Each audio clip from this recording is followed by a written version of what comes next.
Good morning, good afternoon, and good evening. I am Joey Francess, your life, love, and relationship coach. Thank you so much for joining me.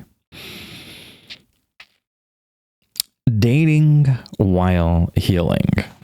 Now, here's the thing. This is even something that I perpetuated in my past, where I would tell people that you should be fully healed prior to putting yourself out there, prior to having someone else enter your life. And the thing is, I don't think that anymore. You don't need to be fully healed to date, I don't think anymore. I have done a lot of thinking about this. You do absolutely need to be honest and transparent about who you are, where you are. And I mean, I've said it a billion times and I'll say it a billion more: communication and acceptance, right? So if you're transparent and you communicate such things and you're telling somebody like, hey, listen, I'm still in this process. And it's up to them to accept it, right? Because the funny thing is, I had someone come to me and they're like, Joey, like I really want to meet someone, but I'm still working through some stuff. Am I allowed to date? She's like, should I? And it really made me think, because knowing this person, knowing the things that they've been through, knowing everything that they've told me, and knowing the type of person that they are, and that they are a good communicator and they are self-aware, it's like,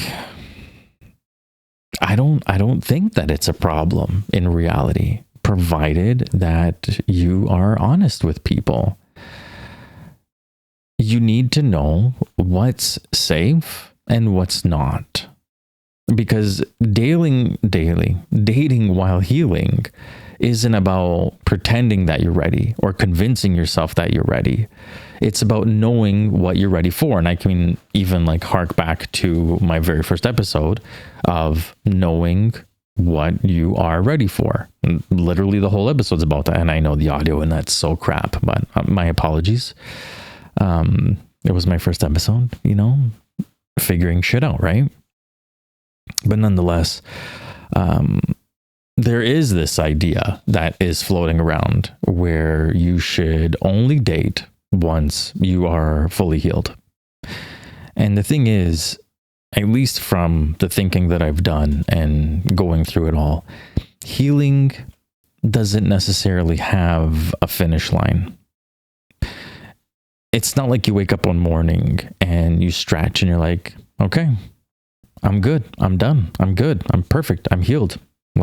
Let's go date. Let's go find love. Healing is layered. It's ongoing. It's messy. And the funny thing is, sometimes the right relationships can actually support your healing. Again, if you're honest about where you are and who you are and everything that you're going through.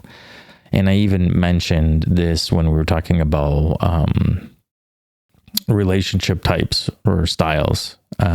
People that are avoidant or people that are anxious, and being with somebody who is secure, and how being with that secure person can lead to healing or other people becoming secure instead of being anxious or avoidant.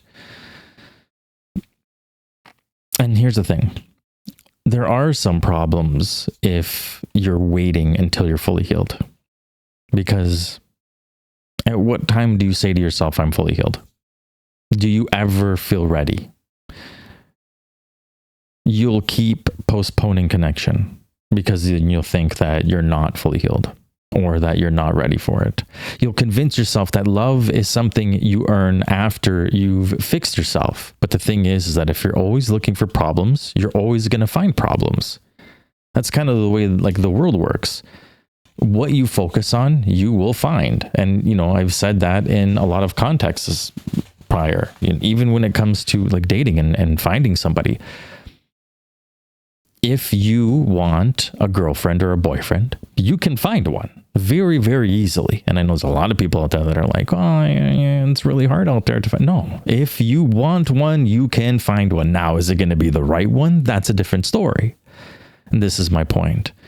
The thing is that you're not broken. You're just carrying history. And history does not necessarily disqualify you from love. What disqualifies you is pretending you're fine when you're not. Because then you end up performing and you give yourself to the lie. You try to fit someone else's ideals, and in that, losing yourself. And this is sort of continuing on from the past couple of episodes in regards to that. So instead of asking yourself, am I healed enough to date? Ask yourself this. Do I know what I need to feel safe right now? Can I communicate that clearly to someone new? Am I willing to move slowly, even if the chemistry is intense and feels fast? And the thing is, if you can answer yes to those questions, then maybe dating while you're healing is actually an option.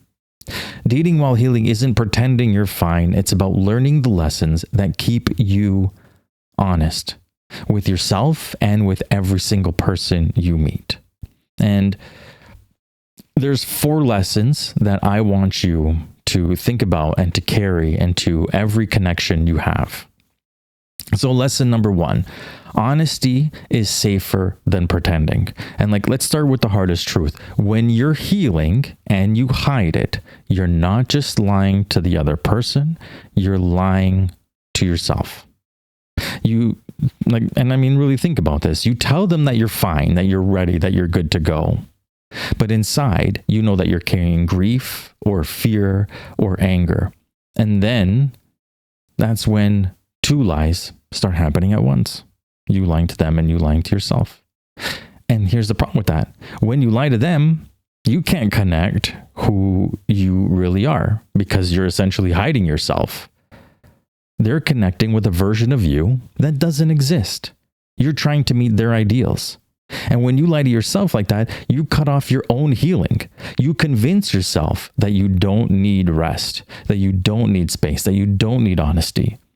That essentially what this person does is perfectly fine, even if it means they're treating you badly, because you're trying to fit their ideal. You're trying to fit this lie that you're okay.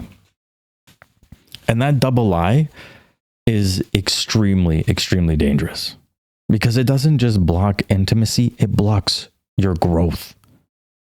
And instead of pretending, try saying, I'm in healing mode. I'm open to connections, but I move slowly. And this is the thing, that's your truth. And if you can't be self-aware to that, then you're not ready to date while healing. Now, here are some questions that you can ask yourself that can help you figure this out. Where am I pretending I'm fine? And when am I not? What truths about my healing am I afraid to say out loud? How does lying to myself show up in the way I date? What would it take? What would it feel like to be fully honest, even if it scares me? And I'll give you an example. So a friend of mine kept saying that she was over her ex. She told every new guy that she was fine. She was ready. She was good to go. But the truth is that she wasn't. She was still carrying anger and she was still carrying grief from that past relationship. So every time she dated, she was essentially lying twice. She lied to them, giving them a version of herself that wasn't real. And she lied to herself, pretending that she didn't need more time. It wasn't until she admitted to somebody, I'm still healing. I want to connect, but I want to do it slowly, that things shifted. And suddenly, she wasn't exhausted. She wasn't pretending. She was being honest. And that guy that she essentially said that to respected it. So here's the lesson. Honesty is safer than pretending. Because when you lie to someone else, you lose their trust. And when you lie to yourself, you lose your own. Dating while healing isn't about being perfect. It's about being truthful. And the truth is, the only strong enough and the truth is the only thing strong enough to build connection is essentially being honest. And like, that's the thing at the end of the day. Because if you are putting yourself out there looking for a relationship, communication and acceptance, being transparent, being honest. Lesson 2, boundaries protect your excitement. So here's the truth. Chemistry is really just excitement. That rush you feel when you meet someone new. The butterflies, the spark, the adrenaline. It's excitement. And excitement, it's beautiful. It's what makes dating fun. But excitement without boundaries is where people get lost. Because when you let excitement run the show, you start ignoring the red flags, rushing intimacy, and calling chaos a connection. Boundaries don't kill excitement. They harness it. They protect it. If someone's pace feels too fast, slow it down. Slow it down. Remember, you're part of this relationship, right? It's not just about meeting someone at their standards. It's also them meeting you at yours. And if they can't meet you at yours, then there's nothing there. As we spoke about over the past couple of weeks, it's about choosing, not being chosen. And if you're giving more than you're receiving, someone's not matching your energy, maybe it's time you step back. If excitement starts to feel like anxiety, then you definitely need to check in with yourself. Excitement is only sustainable when it's paired with safety.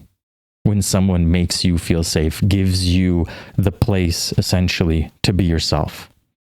And the right person is not going to punish you for you protecting your pace or protecting your peace. They'll respect it. And if they don't respect it, you know where to send them. So I have some more questions for you to ask yourself before you know you're ready. When has excitement led me to ignore my own needs? What boundaries help me enjoy the spark without losing myself? How do I know the difference between healthy excitement and anxious energy? What's one way I can slow down excitement without shutting it off? And here's another story for you. So a client told me about a guy she met who swept her off her feet. She said the spark was undeniable. She felt excited every time she saw his name pop up on her phone. But within days, he was pushing for more time, more intimacy, more commitment.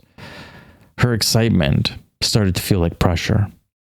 Old her would have ignored it. Would have called it passion. She would have just figured that this guy's really into her and she would have ate that up. But healing is a set boundary. I move slow. If you can't respect that, we're not aligned. And that's essentially what she said to him. And guess what? He disappeared. Sure, it sucked, but it also saved her months of confusion. It saved her from her losing herself to try to fit his ideals and do everything the way that he wants it done. Because boundaries don't scare away the right person, they filter out the wrong ones. It's literally doing what they're supposed to do. Funny enough, I literally had a conversation with a friend of mine, I think it was last week, and talking about something similar to this. We're talking more about dating fatigue and being single. And I said to her, I'm happy being single. It's fine. Obviously, I want to find somebody, but I'm happy being single. And the thing is, being single and not dating a billion people is literally my boundaries protecting me, doing exactly what they're supposed to do. They're keeping me out of relationships that are not going to serve me. And that's what's going on here in this story. That's what you essentially should remind yourself to when you are single and you do want someone, that it's hey, wait a minute, my boundaries are keeping me in a good, healthy place. They're keeping me away from those people who are toxic or not, going to serve me properly. Boundaries protect excitement, because attraction without safety isn't intimacy, it's instability. And healing means you don't chase sparks, you're protecting your peace, so the excitement that you have with someone, that connection, that chemistry, can actually potentially grow into something. But that's only gonna, again, take time. Lesson 3. Slow is fast. So here's the paradox. When you're healing, going slow actually makes you go faster. Because rushing doesn't speed up connection, it actually speeds up disaster. But slowing down, that's what helps you heal faster, see clearer, and build something that lasts. Now, think about it. When you start to rush, you skip steps, you ignore red flags, or you might not even see them, and you confuse intensity with intimacy. And then you end up wasting months, even years, on someone who was never truly aligned with you. But when you move slow, you notice the details. You ask better questions. You give yourself space to breathe. And you pace yourself. That saves you time in the long run. Because you're finally getting to know someone. You aren't just living off of the excitement, living off that chemistry. Because chemistry alone isn't enough. Slow is fast because it keeps you from repeating the same mistakes. Slow is fast because it lets you heal while you get to actually connect with someone. Slow is fast because it builds trust instead of testing it. I have some more questions for you to ask yourself to see if you are ready to date while healing. When in my past did rushing cost me more time than it saved? How would moving slower actually help me to heal faster? What's one way I can slow down without shutting down? And how can I remind myself that patience is progress? Now, another story for you. This is about a man that I worked with, and he had just gone through a divorce. He was very, very eager to get back out there dating. You know, the dating apps, dinners, late night texts, anything just to fill that silence that he was feeling at night. But every time he rushed into a new connection, he felt drained. He wasn't healing. He was essentially distracting himself from the fact that he needed to heal. So he tried something different. He slowed down. Instead of stacking dates, he limited himself to one conversation at a time. Instead of rushing into intimacy, he gave himself weeks to talk, to listen, to notice how he felt. And here's what happened. By slowing down, he healed faster. He stopped repeating old patterns. He stopped wasting energy on people who weren't aligned. Within months, he felt more grounded than he had in years, not because he found the one, but because he found himself again. I've said it before, I'm pretty sure, that if you don't like the company when you're alone, how do you expect someone else to like that company? Right? And this is sort of like the case of this guy where I'm trying to tell him that, where it's like, hey, listen, you don't need to rush with somebody. You don't need to have someone there. If you cannot be with yourself, then you can't be with someone else. I don't care how cliche it is. If you can't love yourself, you can't love somebody else. All these things are true. If you cannot be by yourself, how do you expect someone to be alone with you? And this is part of it. Slowing down. Realizing that you don't necessarily need someone there. Again, I'm not telling you to stop talking to people or stop dating, even though that probably would have been best in this situation. But nonetheless, slowing down was also an option. And then within a matter of months, he started getting it. That, you know what? He didn't need somebody. He wanted somebody, but he didn't need somebody. Which has allowed him to walk away from those who aren't serving him. Those who are not good options. Those who are toxic. Because by slowing down, he healed faster. He He stopped repeating old patterns. He stopped wasting energy on people that weren't aligned. Within months, he found more grounded than he had in years. Not because he found the one, but because he found himself again. Didn't I already read that? I already read that. Jesus, I got to get better at reading and writing down scripts.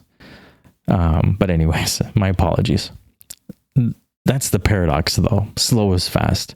Because when you move at your own pace, you're not just protecting your heart, you're accelerating your healing. You're speeding everything up when it comes to healing because you're listening to yourself. You're protecting yourself. You're being with yourself. So the lesson is slow is fast, because rushing isn't proof you're ready. It's proof you can't handle being with yourself. It's proof you're running from the silence, from the aches, from the pains you don't want to face. But when you slow down and stop running, you sit with yourself, you deal with the pain, and that's what actually heals you faster, because you're essentially attacking the things that are wrong. The right person won't demand your sprint. The right person will hopefully walk beside you, and together you'll learn that the fastest way to love is to move slowly. Lesson number 4. Awareness is your superpower. Awareness isn't just knowing, it's noticing, it's practicing, it's choosing to pay attention when it would be easier to drift back into old patterns. It's being self-aware. Here's the truth. When you're healing, awareness is the skill that saves you, because awareness lets you catch the lies you tell yourself, the red flags you would rather ignore, and the signals that your body whispers before your mind catches up. Awareness is your superpower when you practice it in 3 ways. With your body, noticing how you feel around someone.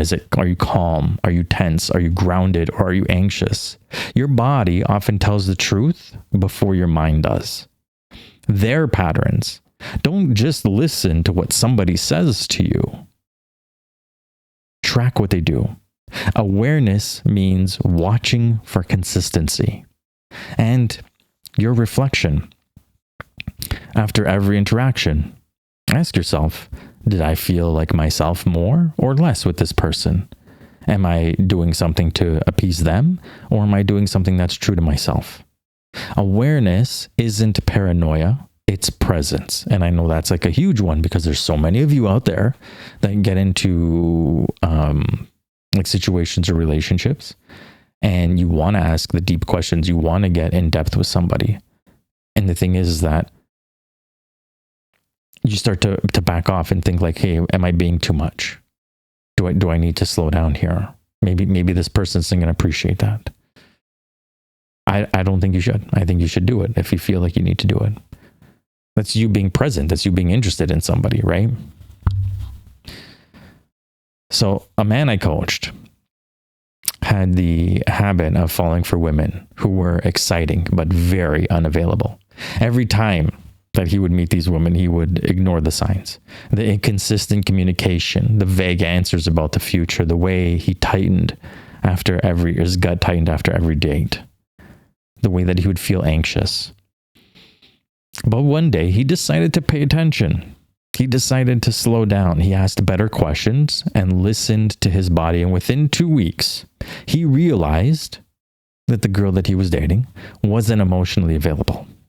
She wasn't giving him essentially what he wanted or what he needed from a relationship. Now, the thing is old him would have stayed, hoping that the situation got better, hoping that she would eventually open up and, be the person that he wanted her to be. But the funny thing is that healing him walked away. And here's the twist. He didn't feel regret after it. He didn't feel like shit. He wasn't anxious. He felt relief, because awareness saved him months, maybe even years. Well, not years, because these girls would just come and go. But it saved him months of pain, of trying to pull something out of somebody that he would never have gotten.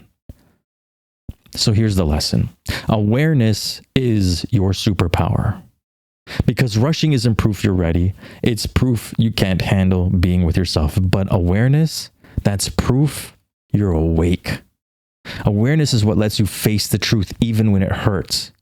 It's what keeps you from lying to yourself.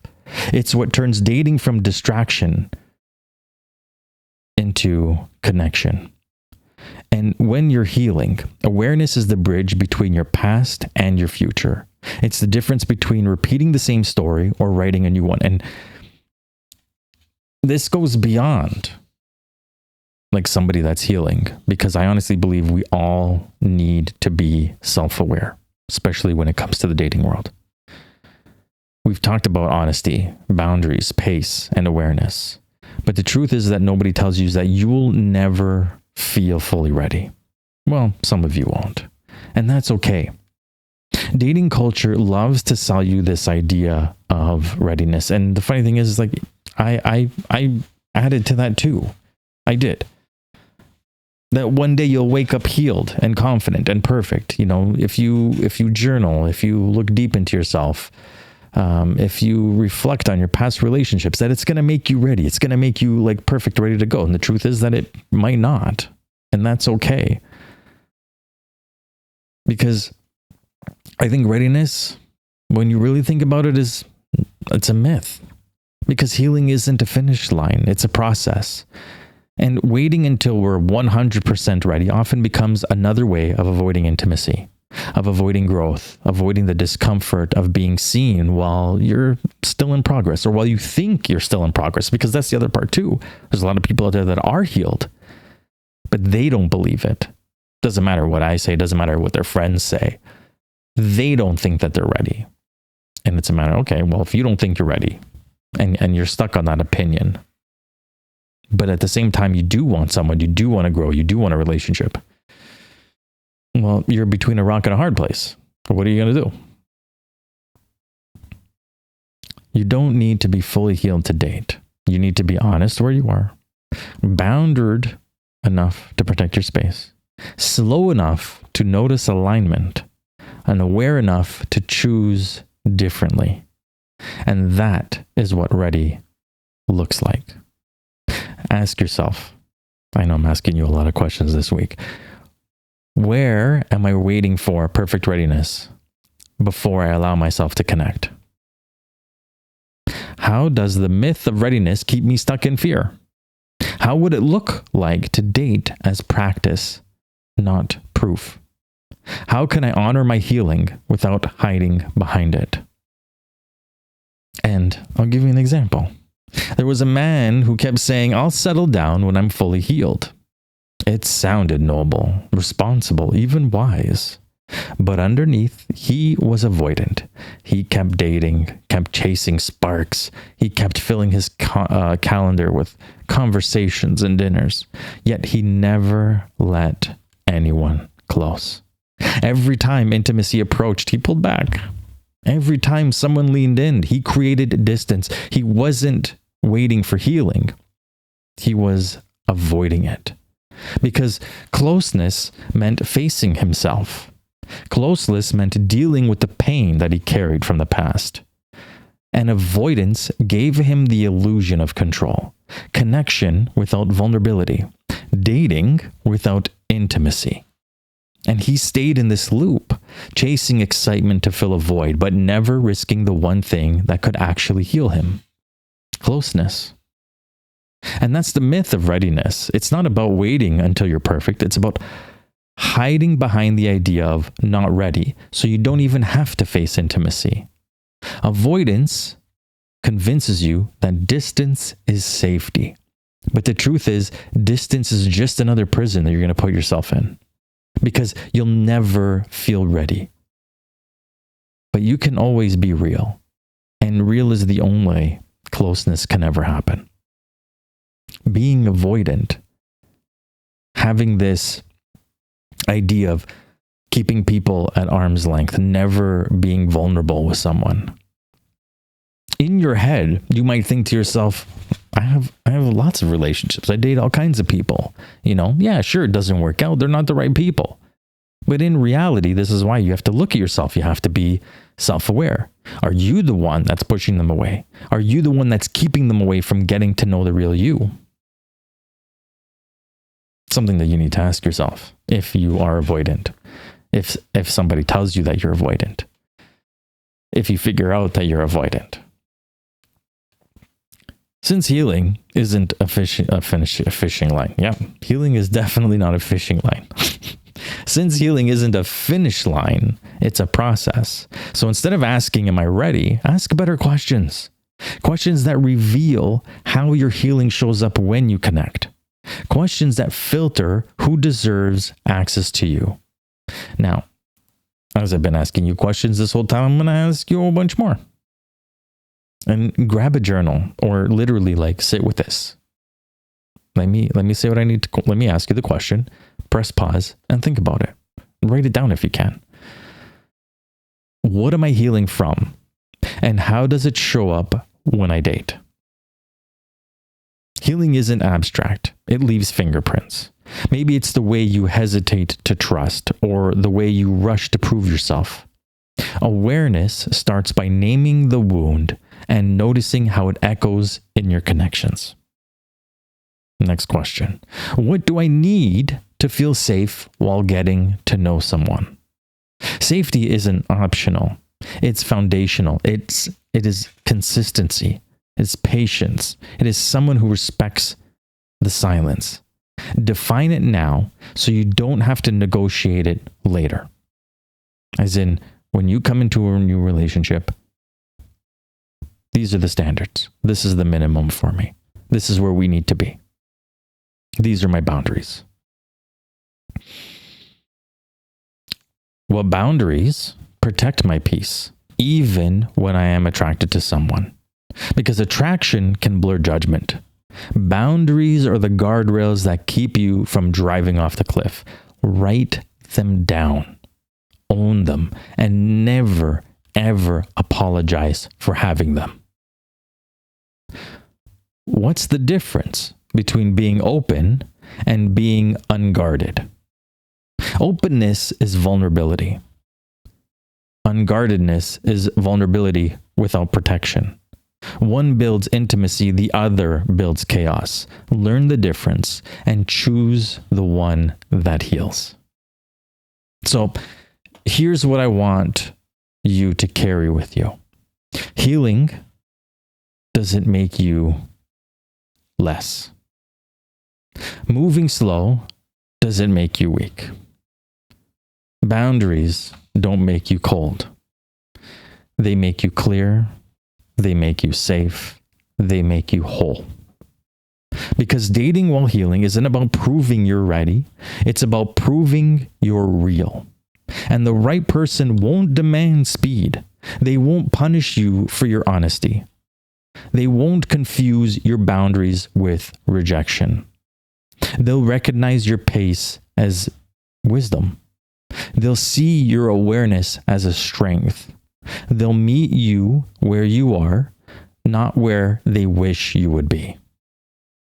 So stop chasing this myth of readiness. Start practicing the truth of presence, because love doesn't arrive when you think you are perfect.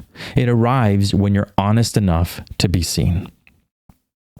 And just to go back to what I just said, if somebody isn't meeting you on your terms, they're not for you. No hard feelings. They might have qualities you want, qualities you're looking for.